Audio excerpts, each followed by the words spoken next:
मुक्ति पथ। Your search for the final truth ends here. प्यारे खोजियों, मरहम पट्टी करके नए जीवन में, नए साल में प्रवेश करने के लिए तैयार हो जाओ। मरहम पट्टी किसकी करनी है? मलहम लगाते हैं तो शरीर याद आता है। शरीर पर कोई घाव होगा जहाँ मलहम लगानी है, मगर यह शरीर की तरफ इशारा नहीं है। किसी इंसान के घर में कोई न कोई बीमार होते रहता है, जल्दी जल्दी बीमार हो रहा है, तो वह सोचता है कि इन दिनों क्या हुआ है, लोग बार बार जल्दी जल्दी बीमार क्यों हो रहे हैं। इंक्वायरी करता है तो उनका जो नौकर है वो अपने बच्चे लेकर आता है। बच्चे कोने में खेलते रहते हैं, मगर उन बच्चों को कुछ जख्म हैं जिनकी इन्फेक्शन से घर के लोग बीमार होते रहते हैं। हालांकि बच्चे तो कोने में पड़े हुए हैं, खेलते रहते हैं। उस पॉइंट तक पहुंचना कितना डिफिकल्ट था उस इंसान के लिए, लिंक ही नहीं मिलता है। बच्चा जख्मी है, उधर कुछ जख्म है छोटा मोटा, और उसकी इन्फेक्शन से घर के लोग बीमार हो रहे हैं। वातावरण दूषित हो रहा है, लोग जल्दी जल्दी बीमार होते हैं। जब उन बच्चों का मरहम पट्टी कर लिया गया तो बीमार होना बंद हो गया। तो वैसे ही आपको भी इंक्वायरी करनी चाहिए, आपका नौकर कौन और उसके बच्चे कौन। तो आपका नौकर तो काम कर रहा है, मगर उनके बच्चों के जख्म बीमारी फैला रहे हैं। तो आपको देखना है आपके मन में उठने वाले विचार कौन से विचार हैं जो जख्मी हैं। जख्मी विचार, जख्मी विश्वास, जख्मी विचार, जख्मी विश्वास। कौन से विचार हैं जो जख्मी हैं और आपको पता ही नहीं है। जब माइन्यूट ऑब्जर्वेशन की, पूरे घर में चक्कर लगाया कि कहाँ है कारण, हर चीज़ रिपेयर करवाने के बाद भी कहीं लीकेज होगा, कहीं पर गंदगी होगी, सब निकालने के बाद भी ये बात होगी, विचार जख्मी होंगे, कोने में पड़े हुए।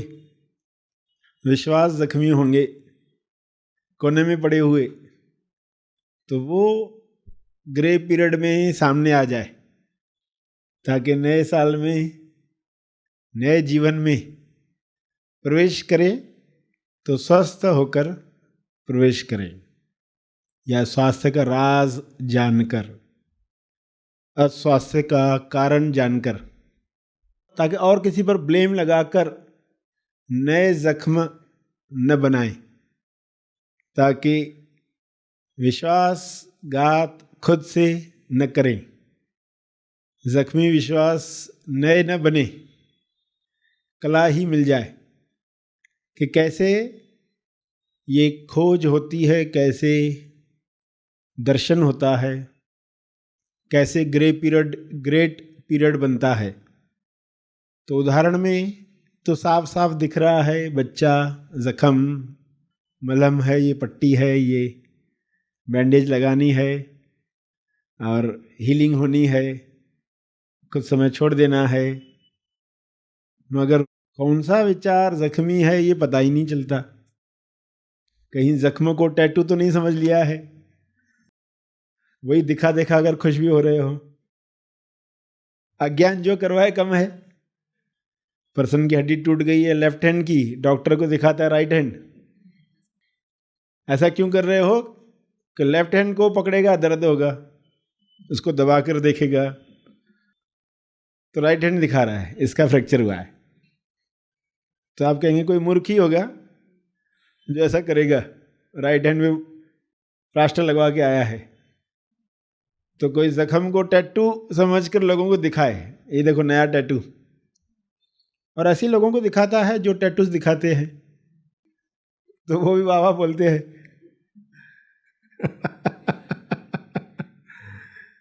ये विचारों के जख्म है ना, इसलिए पकड़ में नहीं आते। शरीर के जख्म तो कोई बोलेगा अरे ये टैटू नहीं है, ये तो जख्म है, विचारों के है।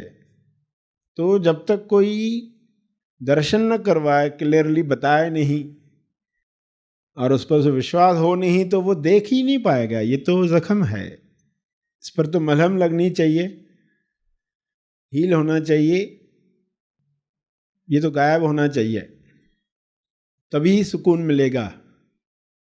तो उदाहरण में जो बात आई वो आपको एक्चुअली में अपने अंदर करना है।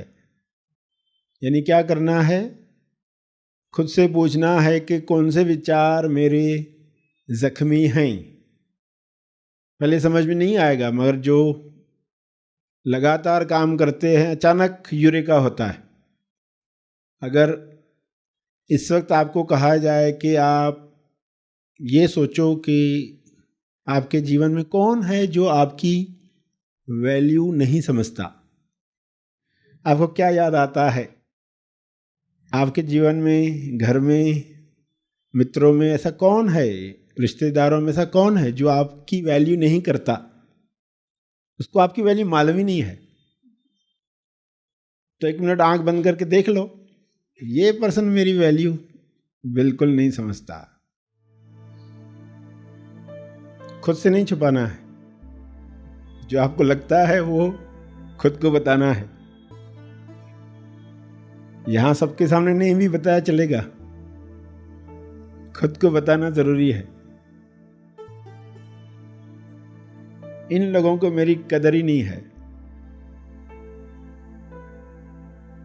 किसी के जीवन में 2 होंगे ऐसे लोग, किसी के जीवन में 3 होंगे, झुंड दिखेगा। सभी आंख खोले। क्या आपको पता है कि ये विचार जो था आपके अंदर वो टैटू था?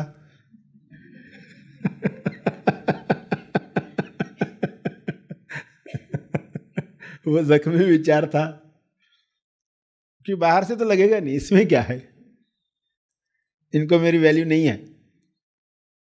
बाहर कितनी वैल्यू है?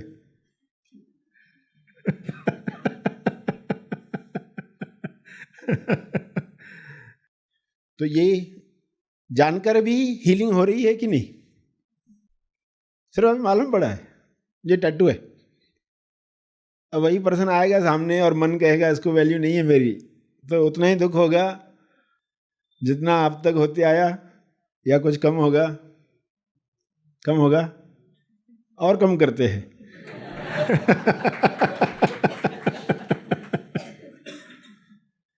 तो ये जो जख्मी विचार है, इसकी मलहम पट्टी क्या है?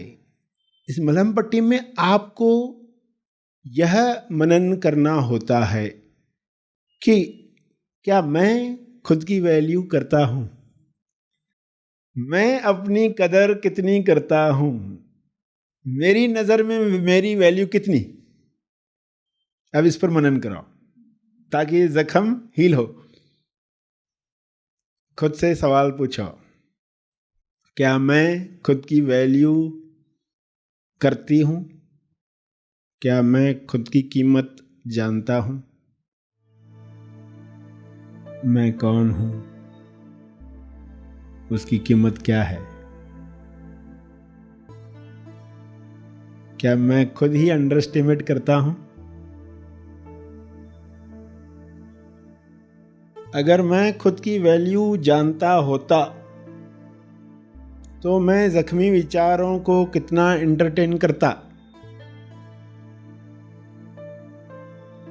अगर मैं खुद की कीमत जानती होती,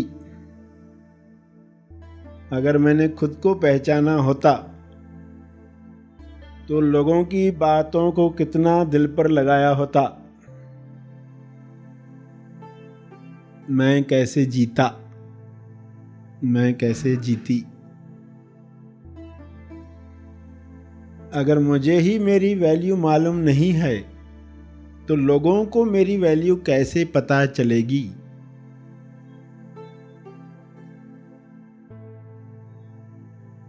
अच्छा, मेरी वैल्यू कितनी? मैं अगर अपनी वैल्यू जानता तो मैं खुद के साथ कैसे व्यवहार करता? जब विचारों का हमला होता तो मैं कैसे खुद को संभालता, केयर रखता? हीरे को कैसे संभाल कर रखते हो?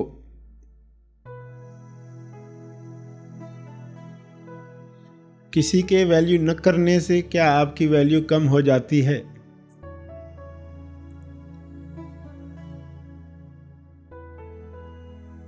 अगला सवाल, क्या मैं खुद लोगों की कदर करता हूं?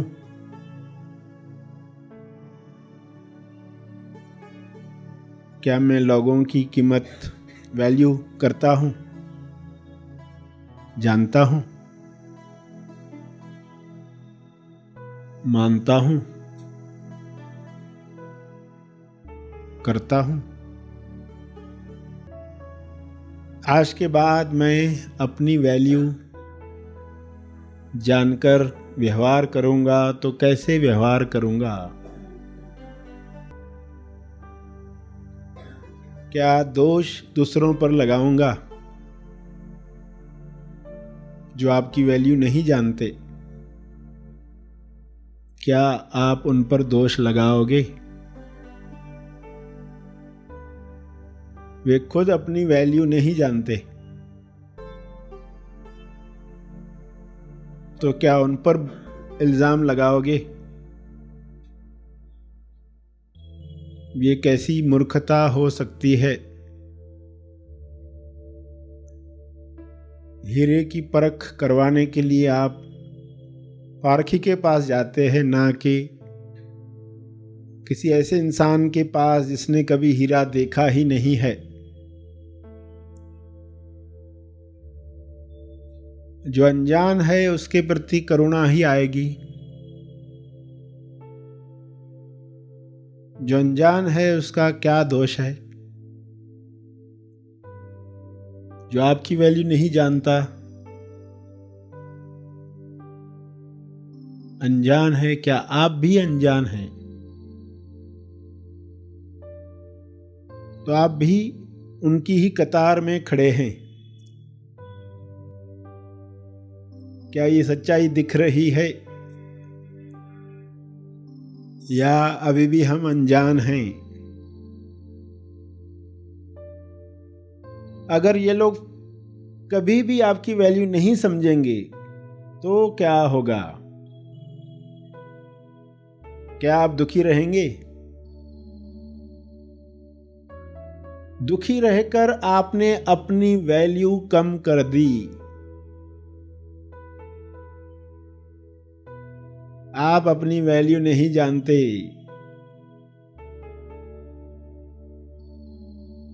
दुखी होकर आपने हीरों का भाव गिरा दिया। नाराज होकर, परेशान जीकर आपने खुद की कदर ही नहीं की। खुश होकर आप अपनी कदर कर सकते हैं। खुद को याद दिलाकर बार बार बीच बीच में आप अपनी कदर कर सकते हैं। मैं आजाद हूं, मुक्त हूं। शरीर के माध्यम से अपना अनुभव कर रहा हूं। मैं चैतन्य हूं। अपनी वैल्यू याद दिलाएंगे। और जो आपकी वैल्यू नहीं करते, एक्चुअली में आपको याद दिलाने के लिए हैं कि आप अपनी वैल्यू जानो। वो सही एक्टिंग कर रहे हैं। वे आपके शुभचिंतक हैं। उनको धन्यवाद देंगे। इतना गहराई तक मनन हो कि जख्म हील हो जाए। अपनी वैल्यू जानते हुए आंख खोलेंगे। कितने लोगों को लगता है इस विचार से हम मुक्त हुए हुए हाथ ऊपर करें? हाँ, बहुत अच्छा। कुछ लोग विचार सेवा देंगे ताकि इस टॉपिक को पूरी तरह से समझकर बाकी भी विचारों पर काम किया जा सके। क्या मनन हुआ, क्यों रिजल्ट आई, क्या यूरेका हुआ, क्यों लगा ये हीलिंग हुई, क्या अच्छा लगा। इस प्रोसेस में जो अलग अलग तरीके से दर्शन करवाया गया हर एंगल से, क्योंकि उन एंगल से हम देखते नहीं, हम बोल देते हैं कि वो मेरी कदर नहीं करता, मगर एक पल भी ख्याल नहीं आता है कि दूसरी तरफ क्या है। ये जो दूसरी तरफ क्या है का प्रैक्टिस करना है, ये प्रैक्टिस हो गया तो खुद ब खुद ये विचार आना शुरू हो जाएंगे। जब भी मन कुछ कह रहा है दुख लाने के लिए, आप उसको दूसरी साइड दिखाओगे, यानी ये विचार आईना बन जाएंगे और मेकअप अपना हो जाएगा, तो सुंदरता बढ़ जाएगी। पता चलेगा कि हम ही अपनी वैल्यू नहीं कर रहे हैं तो कोई और कैसे कर सकता है। हमने करना शुरू कर दिया तो सब करना शुरू कर देंगे। बीच में कुछ समय लगेगा, मगर देखोगे ये होने लग जाएगा। अगर आपने जान लिया तो बाकी लोग भी जान सकते संभावना है, वरना तो वे कैसे जानेंगे। वे खुद नहीं जानते हैं, वे खुद अनजान हैं, तो हम भी उसी कतार में हैं, तो ब्लेम करने की ताकत खत्म हो जाती है। अभी क्या ब्लेम करें, हम भी वही कर रहे। ईमानदारी से बातचीत करेंगे खुद से तो वो स्टॉप होगा, और जब अगली बार वो विचार आएगा तो आप हंस पाओगे। Happy thought sir Shri. मुझे मनन में ऐसा समझ में आया, मतलब जो भी सामने आता है, चाहे वो कोई भी हो, किसी भी पोस्ट पे हो, तो उसको देख के हमेशा ऐसा लगता है मैं इससे कम हूँ। फिर बाद में कुछ विचार आते हैं कि ये समझता क्या है खुद को।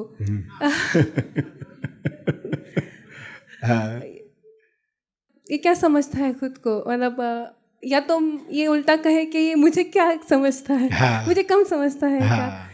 ये मनन हुआ और विचार बहुत आते हैं, जैसे एक दिन दिखाएंगे इसको हम कौन है, लेकिन और एक दिन का इंतजार करते रहता है। जख्मी नौकर, जख्मी बच्चे इंतजार करते रहते हैं, एक दिन आएगा ऐसा। तो लोग कैसे उस हर एक से सर्वेक्षण करोगे तो हर एक बताएगा कि एक दिन का मैं इंतजार कर रहा हूँ, एक दिन ऐसा आएगा जिस दिन ऐसा होगा और इंसाफ होगा कि ये लोग सही किए थे और ये लोगों ने गलत किया था। तब हमें बहुत खुशी होगी कि अब इंसाफ हुआ। तो वो एक दिन का इंतज़ार, क़यामत का तक इंतज़ार लोग करते रहते हैं। ऐसे विचारों के साथ जीने वाला इंसान नर्क में रह रहा है, यानी अपनी वैल्यू नहीं जानता। अगर आप वैल्यू जानते हैं तो नर्क में खुद को कहाँ रखते हैं आप? हीरे को कहाँ रखते हैं? हीरे का स्पेशल डब्बा आता है ना, अंदर पेपर भी होता है तो वो भी स्पेशल होता है, हर चीज़ स्पेशल होती है। आप उसको ऐसा वैसा रख ही नहीं सकते, उसको नर्क में तो रख ही नहीं सकते हैं, किसी भी ड्रॉअर में तो रख ही नहीं सकते। उस जिस ड्रॉअर में बाकी सब स्टेशनरी पड़ी हुई है, सुइयाँ चुभ रही है, उधर तो रख नहीं सकते। हीरा है आप कहेंगे इसको ऐसे हम रख नहीं, इसको स्वर्ग में रखना चाहिए, इसको हमेशा खुशी में रखना चाहिए। आप अपनी वैल्यू जान गए तो आप क्यों विचारों से खुद को दुख देंगे? आप बिल्कुल अपने आप को दुख देना नहीं चाहेंगे, किसी भी विचार से खुद को दुख देना नहीं चाहेंगे। इसको तो स्वर्ग में रखना है। आप ऑलरेडी स्वर्ग में हो, उसके बाद इंसाफ होगा तो किस महान स्वर्ग में पहुंचोगे कि ये पर्सन ने सही काम किया है इस पर्सन ने अपनी वैल्यू जानी, इंसाफ ये होगा। बाकी लोग तो ऑलरेडी नर्क में भुगत रहे हैं, इनको अपनी वैल्यू मालूम ही नहीं है। तो देखो कितना पलट जाता है पासा, पर्सन क्या सोच रहा है और हकीकत क्या है, टैटू क्या है, जख्म क्या है। इतना रिवर्स जवाब सत्य हो सकता है। भ्रम जिसको हम सत्य समझ रहे थे वो भ्रम निकला, तथ्य को हमने सत्य समझ लिया। तो इसलिए ये मनन कितना आवश्यक है। एक दिन का इंतज़ार में मैं क्या गवा रही हूँ, एक दिन के बाद जो मिलेगा वो उसकी कीमत कितनी, हमने कितनी कीमत चुका दी ऑलरेडी उस एक दिन के इंतज़ार में, हमने कितना दुख भोगा, वो तो कीमत हो गई चुकाई जो आपने अपने आपको दुख देकर वो पाने के लिए। तो क्या है, उसकी कीमत तो है ही नहीं जिसको पाने के लिए हम एक दिन का इंतज़ार कर रहे हैं। वो पा भी लिया तो क्या पाया, मन मुताबिक पा भी लिया, दिखा भी दिया तो भी क्या पाया, क्योंकि वो करने के बाद भी पता चलेगा कि जो लग रहा था ना होगा वो नहीं हुआ। जो लग रहा था ना कि ऐसा होगा, मैं ये कर लूँगा, जब एक दिन ये साबित हो जाएगा तब जो मुझे संतुष्टि मिलेगी, बाद में पता चलता अरे वो भी तो कहाँ हुआ, उसमें भी कोई गिल्टी आया, उसमें भी मूर्खता ही लगी, उसमें भी लगा इतना समय क्यों दिया, या ऐसा क्या पाया जिसकी कीमत है। तो लोगों को वो मिला नहीं है ना, इसलिए वो कल्पना में जीते हैं कि शायद ये होने के बाद मेरा जीवन अच्छा होगा, इसलिए काल्पनिक जीवन चलते ही रहता है कि अभी वर्तमान में खुशी नहीं है, कभी तो वैसा हो जाएगा उसके बाद मैं खुश रहूँगा। मैं तब खुश नहीं रह पाता क्योंकि आदत दुखी रहने की हो चुकी है, इतनी प्रैक्टिस हो चुकी है कि वो वहाँ पर भी वही करने वाला है। स्वर्ग में भी नर्क की हैबिट्स रहेगी, तो एक दिन के इंतज़ार में कहीं हम हमारी हैबिट्स तो नहीं बिगाड़ रहे। तो ये जो है ना नया ही तरीका देखने का, इसलिए आप फास्ट कट करते जाओगे विचारों को, इन विचारों में डूबने की आवश्यकता नहीं है। तो ये नया थॉट जब मिलेगा तो आप छोड़ पाओगे, वरना पसंद छोड़े कैसे, वो अपने ही विचार को सत्य मान रहा है, स्टैंपिंग कर रहा है, तो उसको छोड़ना वो चाहता नहीं है। फिर छोड़कर देखने के बाद कितना रिलैक्स लगता है, कितना अच्छा लगता है, तो आप कहोगे हाँ ये वैल्यू मैंने देना शुरू किया, अब ये वैल्यू देती रहनी है। विचार आया दुख का, मुझे बाहर आना है उससे। हीरे को कोई टच न करे क्योंकि मैंने वैल्यू जानी है और खुद को अपनी वैल्यू बतानी है। जब ये करके देख रहे थे ना, हाँ। मैं कौन हूँ, मेरी वैल्यू क्या है, वो याद करके ही कैसे आप अमेस्वाय से डिटैच होना शुरू हो गए। मैं जो हूँ वही बनकर जीने का रिमाइंडर मिला, तो उसने वैल्यू न देखकर ये मुझे मेरी वैल्यू याद दिलाई, तो अंदर से उसको धन्यवाद ही कहेंगे। अगर वाकई वैल्यू याद आई तो धन्यवाद दोगे। प्रैक्टिस से फिर वाकई भी याद आने लगेगा, पहले शब्दों में याद दिलाओगे, बाद में वाकई याद भी आने लगेगा। और एक ट्रेनिंग हो रही है, एक अभ्यास हो रहा है, एक ऐसी प्रैक्टिस जो हमेशा काम में आने वाली है। तो आपको खुद से पूछना है कि मुझे वाकई याद दिला रहा है। अगर अनुभव याद आया तो आप उसके प्रति क्या सोचोगे, नहीं भी सोचो मगर दुखी तो नहीं होने वाले। अब वो आपके ध्यान क्षेत्र में नहीं रहेगा, उसने अपना काम किया, खत्म हो गई टॉपिक। वरना ऐसे लोगों को लेकर घूमते ना हमारे ध्यान क्षेत्र में, जिनसे अनबने वही याद आते रहते ना दिन भर में, जिससे झगड़ा करके आए इधर तो वही बार बार आते रहेगा। प्रवचन में बीच में वही याद आएगा, ये ना ऐसा करता है, ये ऐसा करता है तो खुद को कहा, अरे खुद की वैल्यू करो, जाने दो इन विचारों को, जाने दो, कोई वैल्यू नहीं है। आपने ही वैल्यू उन विचारों को दी है, इसलिए वे इतना तकलीफ दे पाते हैं। तो किसको वैल्यू देनी है किसको नहीं देनी है, आपकी ट्रेनिंग है। हाँ हाँ सर जी, ऑफिस में ना ऐसे चुनिंदा कुछ MSYs है, गिन के 2-3, जिनको देखकर मतलब उनका पास याद आता है ना, ये ना ऐसे करते हैं। तो अभी आप उत्सुक होंगे अगली बार वो वैसा व्यवहार करें, मुझे अपनी याद आए। तो धीरे धीरे हर जगह पर आपको अपनी ही याद आएगी, सभी लोगों के साथ। तो कितना अच्छी व्यवस्था हो जाएगी आपके लिए अगर इस तरीके से आप करते रहे तो कहाँ पर आप खुद को भूलोगे। संसार बनाया इसलिए गया है, चारों तरफ आईने रखे इसलिए गए हैं, पर्सन खुद को भूले ही नहीं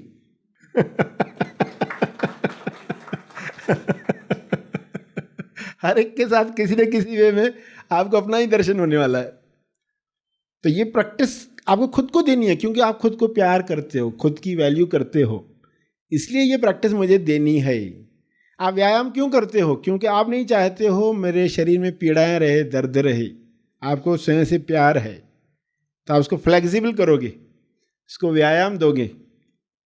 तो उसी तरह आपको दुख आ रहा है तो आप उसके लिए व्यवस्था करोगे, पेन आ रहा है उसके लिए व्यवस्था करोगे ताकि ये पेन न आए, ताकि आप आनंद की अभिव्यक्ति करें। और इस चारों तरफ आईने हैं तो आईनों को धन्यवाद ही देने वाले हैं। वरना अगर ये मालूम नहीं है तो आप कितने भी लाइन बना सकते हैं विचारों की, ये ऐसे लोग, ये ऐसे करते, और हर बार सेम रिपीट कर करके इतने पक्के हो जाएंगे कि हमें कभी डाउट ही नहीं आएगा कि मुझे दूसरे तरीके से सोचना चाहिए। इतनी पक्की स्टैंपिंग हो जाती है कि लगता है ऐसे ही सोचना सही है, मैं कहाँ गलत हूँ। मगर अभी ये सब बातें सुनेंगे तो पता क्या चलेगा कौन गलत था? मैं ही गलती कर रही थी, क्योंकि दुख मुझे ही हो रहा था। कितना सीधा फार्मूला है ना, जिसको दुख हो रहा है गलती उसकी है। लॉजिक क्या कहता है? दुख हो रहा है यानी कोई और है, कोई तो और है, इस वजह से दुख हो रहा है। कोई पर्सन है, कोई घटना है, कोई वातावरण है जिसकी वजह से दुख हो रहा है। तो वातावरण बदलो, पर्सन बदलो, घर बदलो, गाड़ी बदलो। बदलना ही है तो उसके बाद ही खुशी मिलने वाली है। अब क्या, कुछ बदलने की जरूरत नहीं है। जो जैसा है वो परफेक्ट है, इससे परफेक्ट हो ही नहीं सकता। हाँ, धन्यवाद सर श्री। हाँ हाँ, ये इतना बड़ा शिफ्ट था कि निमित्त ही है सामने वाला, कि वो याद दिला रहा है हुए माय की, कि वो अंदर जाने के लिए मौका दे रहा है। हाँ। तो वो मौके का लाभ उठाना है, ना बल्कि इस पर दुख मनाना है कि वो वैल्यू क्यों नहीं दे रहा है। बहुत अच्छा शिफ्ट है। इसमें समझ में आएगा कि अब ध्यान खुद पर दिलाने के लिए ये सब चल रहा है। आप किसी मोहल्ले से जा रहे हो और चलते चलते थकते भी हो, चार्ज भी होते हो, और कोई आपको बताता है कि आप थकते भी हो, चार्ज भी होते हो, तो एक्चुअली में चार्ज किस बात से होते हो? कि उस बाज़ार से गुज़रते वक्त, मोहल्ले से गुज़रते वक्त अलग अलग रंग है आजू बाजू में, दीवारों के, दुकानों के, झंडों के, ऐसे पोस्टर्स हैं अलग अलग। तो उसमें ये जो ग्रीन रंग है या ऑरेंज रंग है, तो इसको जितना आप देखते हो ना उतना चार्ज होते हो। तो आप बोलेंगे ये मुझे मालूम नहीं था, मेरे में नज़र घुमाता था तो ऑरेंज कलर तो दिखता होगा। मगर अभी जानकारी के बाद आप गुजरोगे तो क्या होगा? अभी आपको ऑरेंज ज़्यादा दिखने लग जाएगा। अभी हर जगह ऑरेंज दिख रहा है क्योंकि इससे चार्ज मिल रही है। तो ये जानकारी मिल गई आपको, तो फिर क्या होगा? लोग आपको आपके ऊपर ही डाल रहे हैं, आप अपने ऊपर ही पहुंच रहे हो। हर एक आपको आपके ऊपर लेकर आ रहे हैं, यानी आप चार्ज हो रहे हो। तो ये कितना आसान हो गया। सिर्फ मालूम नहीं था इसलिए हम बाकी रंगों में उलझ रहे थे जो एनर्जी छीन रहे थे, ऐसे विचारों में उलझ रहे थे जो एनर्जी छीन रहे थे, जख्मी विचार। और अभी समझ में आ गया कि उनको हीलिंग करने का जो तरीका है, तो हमें क्या देखना है, अपनी वैल्यू कैसे जाननी है। तो ध्यान अपने ऊपर लौटाया तो उल्टा हर एक इस पर कार्य कर रहा है, और पता चलेगा कि इन चीज़ों के लिए धन्यवाद निकल ही नहीं रहा था, इसलिए चार्ज मिल नहीं रही थी। तो ये शिफ्टिंग कितनी इंपॉर्टेंट है। अब अच्छा, ये धन्यवाद नहीं निकल रहा है, यानी यहाँ पर मुझे चेंज करना है, फोकस बदलना है, एटीट्यूड बदलना है, दूसरी साइड से देखना है। वरना कितना फिक्स हो गया, इस पर्सन को ऐसे देखना है, इसको ऐसे देखना है, नए तरीके से देखने का विचार ही नहीं आता। अब नए तरीके से देखो, आपको आश्चर्य होगा कि अभी वही चीज़ मुझे खुशी कैसे दे रही है। जो इतने सालों तक दुख देते आई, वो सीन मुझे खुशी दे कैसे सकती है? क्या मिरेकल हुआ ऐसा? और वाकई ये होता है, आपकी ही वाइब्रेशन वहाँ पहुँचती है, वहाँ चेंज शुरू होती है।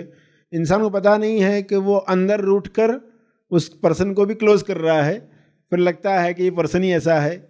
मगर ये हुआ सब कैसे मालूम ही नहीं है। अंदर अदृश्य में क्या हुआ, क्या चल रहा है। एक गलतफहमी भी है तो आपकी बॉडी लैंग्वेज बदल जाती है और फिर सामने वाला भी बंद होने लगता है, फिर और गलतफहमियाँ बढ़ती है। ये एक साइकिल है। जो अपनी वैल्यू जान गया वो कहेगा कितनी भी गलतफहमियाँ हो मुझे अपनी वैल्यू मालूम है। तो फिर सब सुलझना शुरू हो गया, सब खुलने शुरू हो गए। यस, हाँ, बढ़िया, हैप्पी थॉट्स। यहाँ हम विचार सेवा समाप्त करते हैं। सभी का एक साथ जो इस वक्त मनन हुआ, मंथन हुआ, ग्रे पीरियड का कार्य हुआ, उसमें ऐसे कितने लोग थे जिनको एक न एक कैरेक्टर था ही जो वैल्यू नहीं देता है, ऐसा आया? वे हाथ ऊपर करें। एक न एक पर्सन था ही। हाँ हाँ। और जिन लोगों को बहुत ज़्यादा लोग दिखे वे हाथ ऊपर करें। हाँ हाँ। तो सिचुएशन में एक साथ कैसे हम उस तरह के विचारों के बंडल से मुक्त हो जाते। एक बंडल रहता है ना, एक साथ हमने उस बंडल को आग लगा दी। तो सभी के साथ जो विचार इस तरह के जो है वो निकल जाएंगे। नए जीवन में प्रवेश, मरहम पट्टी के बाद नए साल में प्रवेश कर रहे हैं। आगे और बात होगी। Happy thoughts. क्या आप एक पूरा दिन तनाव मुक्त, चिंता मुक्त जीना चाहते हैं? क्या आप एक पूरा दिन भय मुक्त, दुख मुक्त जीना चाहते हैं? क्या आप सहजता से ध्यान में निर्विचार अवस्था प्राप्त करना चाहते हैं? क्या आप जीवन का अंतिम सत्य प्राप्त करना चाहते हैं? जी हाँ, यह संभव है। तेज ज्ञान के प्रकाश में सर श्री की शिक्षाओं पर आधारित महा आसमानी परम ज्ञान शिविर में सत्य क्या होता है, अध्यात्म क्या होता है, मुझे जो अंदर की भावना जागरूक हो रही थी, मुझे वो अंतिम सत्य यहाँ पे मिल गया सर। पाया कि अध्यात्म कितना आसान है, वो क्या होता है उसका अनुभव कर रहा हूँ। मैं, मेरे पापा, मेरी मम्मा, मेरे भाई चारों आए हैं और आने के बाद 2 ही दिन में मैं अंतर्मुख हो गया। 5 साल से मैं डिप्रेशन में थी। मैं जब भी प्रॉब्लम में होती हूँ मैं आपकी क्लिप सुनती हूँ और अपने आप को बहुत पॉजिटिव महसूस करती हूँ। ये शिविर करने के बाद मुझे लगता है मैं 70% ध्यान कर पा रहा हूँ। लोगों को कितने कितने वर्ष लग जाते हैं साधना करने में, आपने ऐसे ही दे दी। आपको कोटि कोटि धन्यवाद। महा आसमानी परम ज्ञान शिविर हर इंसान के जीवन का लक्ष्य हो, क्योंकि यह शिविर भूतकाल के बोझ एवं भविष्य की चिंता से आजाद कर वर्तमान में आनंदित रहना सिखाता है। विचारों के परे निर्विचार अवस्था प्राप्त करने की और सहजता से ध्यान करने की कला भेंट करता है। मैं कौन हूँ? मैं पृथ्वी पर क्यों आया हूँ? मोक्ष यानी क्या? कैसे प्राप्त करें मोक्ष? यदि यह सवाल आपके अंदर है तो महा आसमानी परम ज्ञान शिविर उसका जवाब है। आगामी महा आसमानी परम ज्ञान शिविर में अपना स्थान आरक्षित करने के लिए संपर्क करें।